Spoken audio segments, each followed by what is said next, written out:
Praise lord అందరికీ. దేవుని నామములో మీ అందరికీ వందనాలండి. ఈరోజు మెసేజ్ చాలా యూనిక్. ఎందుకంటే నేను పర్సనల్గా ప్రిపేర్ అవ్వాలి, నేను పర్సనల్గా చెప్పాలి అనుకున్న message the first parable of Jesus. అయితే నేను ప్రిపేర్ అయ్యేటప్పుడు అండ్ నేను దాని గురించి ప్రేయర్ చేసుకునేటప్పుడు నాకు చాలా స్పెసిఫైడ్గా వచ్చిన word the last one. So నేను పర్సనల్గా తెలుసుకున్న ఒక థింగ్ ఏంటంటే, నా పర్సనల్ వేలో నేను వెళ్ళడం కన్నా కానీ గాడ్స్ గైడెన్స్లో వెళ్ళినప్పుడు అది మనకి చాలా ఇంపాక్ట్ ఇస్తుంది. సో ఈరోజు నేను దాన్నే హోల్డప్ చేసుకుంటున్నాను. అందుకే ఈరోజు మనం ధ్యానించబోయేది మత్తయి సువార్త 25వ అధ్యాయము 14 నుండి 30 వచనాల వరకు. 14 నుండి 30 వచనాల వరకు. ఇది ప్యారబుల్ ఆఫ్ టాలెంట్స్ అని చెప్తాము. ఈ వచన భాగాన్ని లేకపోతే ఈ పోర్షన్ని మనం ద ప్యారబుల్ ఆఫ్ టాలెంట్స్ అని అంటాము. ఈ ప్యారబుల్ ఆఫ్ టాలెంట్స్లో ఇక్కడ జరుగుతున్న ఒక చిన్న కథ ఏంటంటే, అదర్వైజ్ ఒక చిన్న ఉపమానం జీసస్ చెప్తున్నది ఏంటంటే, ఒక యజమాని ఉన్నాడు. ఆ యజమాని దూరదేశం వెళ్తూ ఉన్నారు. వెళ్తూ తనకున్న 3 సేవకులకి 3 రకాలైన టాలెంట్స్ని వాళ్ళకి ఇచ్చారు. మొదటి వాడికి 5 టాలెంట్స్ ఇచ్చారు. రెండవ వాడికి 2 టాలెంట్స్ ఇచ్చారు. అండ్ మూడవ వాడికి 1 టాలెంట్ ఇచ్చారు. ఇక్కడ టాలెంట్ అంటే ఒక పర్సన్కి ఇన్సైడ్లో ఉండే ఎబిలిటీ గురించి మాట్లాడట్లేదు. ఇక్కడ టాలెంట్ అంటే ధనం గురించి మాట్లాడుతున్నారు. ఇంకా స్పెసిఫైడ్గా చెప్పాలంటే ఇక్కడ టాలెంట్ అంటే బంగారం గురించి మాట్లాడుతున్నారు. హిస్టారికల్లీ మనం చూసినట్లయితే 1 టాలెంట్ ఈజ్ ఈక్వల్ టు ఒక బానిస లేదా ఒక స్లేవ్స్ ఆర్ అదర్వైజ్ ఒక సర్వెంట్స్ 20 సంవత్సరాల జీతం. ఒక సేవకుడు 20 సంవత్సరాలు పనిచేస్తే తనకి ఎంతైతే జీతం వస్తుందో అంత 1 టాలెంట్తో సమానం. అలాంటి టాలెంట్స్ని మొత్తంగా 8 ఇచ్చాడు 3 సేవకులకి. మొదటి వాడికి 5, రెండవ వాడికి 2, మూడవ వాడికి 1. ఆ సేవకులకి ఆ యజమాని ఇష్టానికి పర్పస్ ఏంటి? ఆ సేవకులకి తను దూరదేశం వెళ్తూ అంత ధనాన్ని తన సేవకుల చేతుల్లో పెట్టాల్సిన అవసరం ఏంటి? What is the purpose of that master? So వీటిలన్నిటిని మనం గమనించినట్లయితే ఆ యజమానికి ఉన్న మేజర్ పర్పస్ ఏంటంటే, తను ఇక్కడ ఉన్నా తను ఇక్కడ లేకపోయినా సరే తన ధనము అభివృద్ధి చెందుతూ ఉండాలి. అందుకని చెప్పి తన సేవకులకి ఆ ధనాన్ని ఇచ్చారు. అయితే ఇప్పుడు మనం అర్థం చేసుకోవాల్సిన ఒక కామన్ థింగ్, ఆ జనరేషన్లో, దట్ మీన్స్ ఈ న్యూ టెస్ట్మెంట్ ఎప్పుడైతే రాశారో ఆ టైం పీరియడ్లో, ఈ న్యూ టెస్ట్మెంట్ ఎప్పుడైతే జరిగిందో ఆ టైం పీరియడ్లో ఈ మాస్టర్ అండ్ స్లేవరీ సిస్టమ్, బానిసలు యజమానులు, ఈ సిస్టమ్ అనేది చాలా కామన్. ఈ టైం పీరియడ్లో మనం ఎవరినైనా ఒక స్లేవ్ ఆర్ ఒక సర్వెంట్గా చూసినట్లయితే వాళ్ళని మనం తక్కువగా చూస్తాము. కానీ ఆ టైం పీరియడ్లో ఈ స్లేవరీ సిస్టమ్ అనేది చాలా common first thing. And another thing ఇంకొకటి ఏంటంటే, స్లేవ్స్ అనేవాళ్ళు తక్కువ వారిగానే కాదు, సమ్ టైమ్స్ స్లేవ్స్ చాలా ధనికులు ఉన్నారు. సమ్ టైమ్స్ ఈ స్లేవ్స్లో కూడా చాలా ఎడ్యుకేటెడ్ పీపుల్ ఉన్నారు. ఒక యజమాని అంత డబ్బు ఒక బానిసకి ఇస్తున్నాడు అంటే అక్కడ మనం అర్థం చేసుకోవాల్సింది ఏంటంటే, ఆ బానిసకి ఎంత నాలెడ్జ్ ఉంది, తను నిజంగా క్యాపబుల్. ఎందుకంటే ఆ యజమాని వాళ్ళకి ఇచ్చేటప్పుడు అక్కడ రాసున్న మాట బైబిల్లోనే ఏమనంటే, వాళ్ళ పనితనానికి తగినట్టు, వాళ్ళ సామర్థ్యానికి తగినట్టుగా ఆ యజమాని వాళ్ళకి టాలెంట్స్ ఇచ్చారు, అంత బంగారాన్ని ఇచ్చారు. అందుకని చెప్పి ఒకళ్ళకి 5 ఇచ్చారు, ఒకళ్ళకి 2 ఇచ్చారు, ఇంకొకళ్ళకి 1 ఇచ్చారు. సో ఆ యజమాని వెళ్ళారు, మళ్ళీ తిరిగి వచ్చారు. తిరిగి వచ్చిన తర్వాత మొదటి దాసుడు తనకి ఎంతైతే ఇచ్చారో ఆ 5 టాలెంట్స్ని 10గా డబల్ చేసి మళ్ళీ ఇచ్చారు. రెండవ దాసుడు తనకిచ్చిన దాన్ని మళ్ళీ డబల్ చేసి ఇచ్చారు. అయితే మూడవ దాసుడు తనకిచ్చిన దాన్ని కప్పిపెట్టారు. ఈ వాక్య భాగాన్ని మనం వింటున్న ప్రతిసారి అందరూ చెప్పుకునేది ఏంటంటే, లేదా ప్రతిసారి మనం అర్థం చేసుకునేది ఏంటంటే, ఆ మూడవ దాసుడు చాలా చెడ్డవాడు.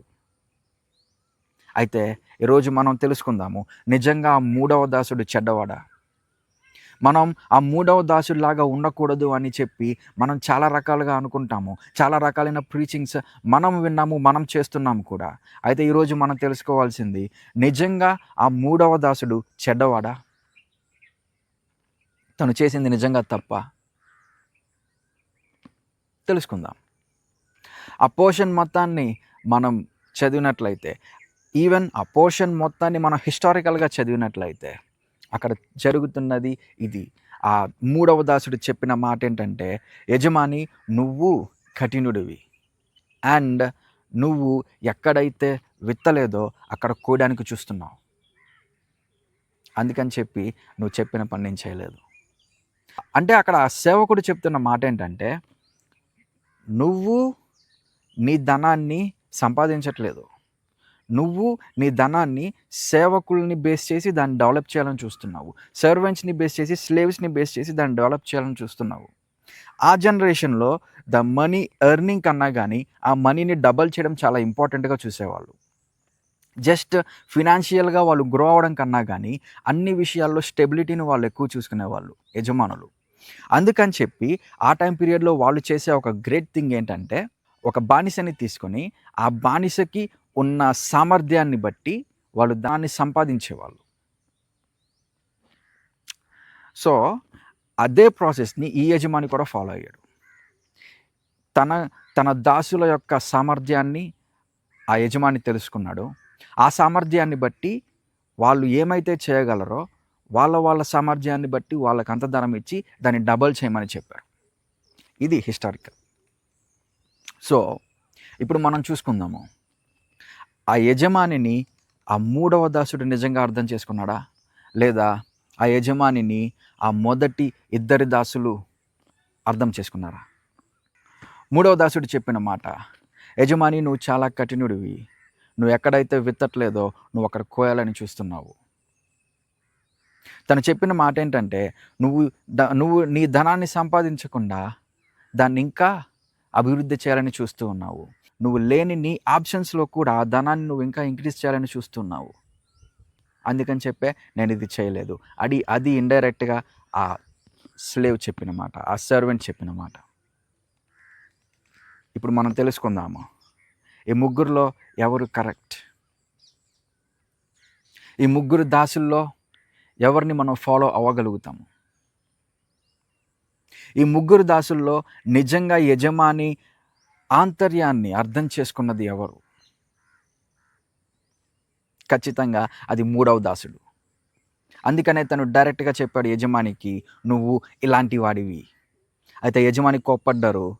తీసుకెళ్ళి చీకటి గృహంలో పడేశారని రాసుంటుంది. అయితే చీకటి గృహంలో పడేశారు అంటే అది వేరే ఏమీ కాదండి.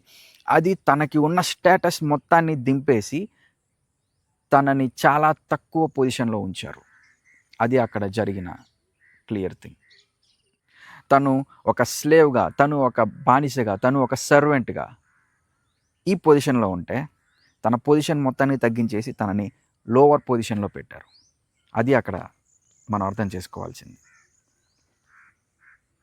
అయితే ఆ మూడవ దాసుడు ఆ యజమానిని సరిగ్గా అర్థం చేసుకున్నాడు. ఆ యజమాని ఇంటెన్షన్‌ని సరిగ్గా అర్థం చేసుకున్నాడు. అందుకే ఆ మూడవ దాసుడు తన యజమానికి రివర్స్ అయ్యాడు. తన యజమానికి రెబెలియన్‌గా మారాడు. ఈరోజు నీకు నాకు ప్రశ్న. నీ యజమాని ఎవరు?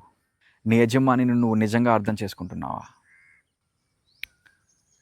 నీ యజమాని ఆ యజమాని లాంటి వాడు కాదు. ఆ యజమాని తన సొంత లాభం కోసము జనులను వాడుకుంటున్నాడు. ఆ యజమాని తన ధనాన్ని అభివృద్ధి చేయడం కోసము వాళ్ళ సమయాన్ని, వాళ్ళ కష్టాన్ని వాడుకుంటున్నారు. అయితే నీ యజమాని అయిన యేసయ్య నీ సమయాన్ని, నీ ధనాన్ని, నిన్ను వాడుకునేది అది నీ లాభం కోసం. నువ్వెప్పుడైతే ఆయన పని చేస్తావో అది నీకు గొప్ప మేలుని తీసుకొచ్చిస్తుంది. And at the same time అది ఆయన రాజ్యం కోసం. అండ్ ఎప్పుడైతే నువ్వు అక్కడికి వెళ్తావో ఆ రాజ్యం నీదవుతుంది. అక్కడ నీకు ఒక గొప్ప రివార్డ్ ఉంటుంది. ఈ స్టోరీలో మనం చూసినట్లయితే, ఈ ఉపమానంలో మనం చూసినట్లయితే, తను ఎంత కష్టపడినా సరే ఆ దాసునికి ఆ ధనాన్ని ఆ యజమాని ఇవ్వలేదు. అయితే నువ్వు ఎంతైతే ఇక్కడ దేవుడి కోసం శ్రమిస్తావో అంత ధనాన్ని నువ్వు పరలోకంలో సమకూర్చుకుంటావు. అదంతా ఆయన నీకు ఇస్తాడు. ఈరోజు నీ యజమాని నువ్వు అర్థం చేసుకున్నావా? నీ యజమాని విషయంలో నీ థాట్స్ ఏంటి? నీ యజమాని విషయంలో నీ ఇంటెన్షన్స్ ఏంటి? నీ యజమాని అయిన యేసయ్య విషయంలో నీ ఆంతర్యం ఏంటి? నువ్వు ఆయన నిజంగా అర్థం చేసుకున్నావా? ఆయన పనిని నిజంగా అర్థం చేసుకున్నావా? ఆయన నీకు ఇచ్చిన ఆ పిలుపుని నిజంగా అర్థం చేసుకున్నావా? వాటిలన్నిటిని అర్థం చేసుకున్నట్లయితే ఇదిగో గొప్ప ఆశీర్వాదము నీ పైన కుమ్మరించబడుతుంది. నువ్వు వాటిలన్నిటిని అర్థం చేసుకొని నిజంగా ఆయనని సేవిస్తున్నట్లయితే, నువ్వు ఆయనని నిజంగా అర్థం చేసుకొని నిజంగా ఆయన పిలుపుకి లోబడిన వాడు అయితే, గొప్ప మేలులు నీతో ఉండబోతున్నాయి. గొప్ప ద్వారాలు నీ ఎదుట తెరవబడతాయి. నీ యజమానిని నువ్వు నిజంగా అర్థం చేసుకున్నావా? ఒక చిన్న మాట చెప్పి ముగిస్తాను.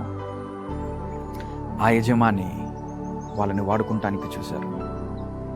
వాళ్ళ సమయాన్ని, వాళ్ళ ధనాన్ని వాడుకుంటానికి చూశారు. అయితే నీ యజమాని నీ కోసం ప్రాణం పెట్టారు. తన ప్రాణాన్ని సైతము లెక్క చేయకుండా నిన్ను కాపాడటానికి సిలువెక్కి తన ప్రాణాన్ని విడిచిన అంత గొప్ప యజమానికి నువ్వు సేవకుడిగా ఉన్నావు, నువ్వు సేవకురాలిగా ఉన్నావు.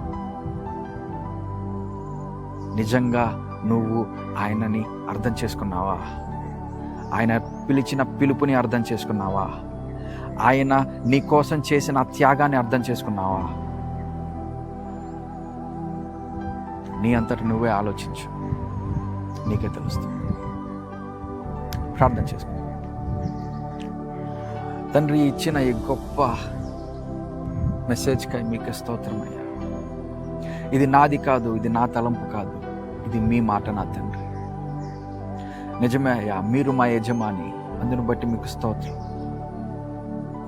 ప్రభువా, మా జీవితంలో ఏదైనా కోల్పోవచ్చేమో, మేము ఎలాగైనా ఉండొచ్చేమో, అయితే మేము కోరుకునేది ఒక్కటే అయ్యా, మీ సేవకులుగా మేము ఉండాలి, మీకు మంచి సేవకులుగా మేము ఉండాలయ్యా. బలా మంచి దాసుడా అని మీరు మమ్మల్ని గురించి చెప్పేలాగా, నా గురించి చెప్పేలాగా నేనుండాలి, మా గురించి చెప్పేలాగా మేముండాలి. మమ్మల్ని అలాగా మార్చండి, మా హృదయాలను అలాగా మార్చండి అయ్యా. ఈ వాక్యం ఎవరికి చేరాలో వారికి చేరును గాక. యేసు నామములో అడుగుతున్నాను తండ్రి, ఆమేన్. దేవుడు మిమ్మల్ని దీవించును గాక.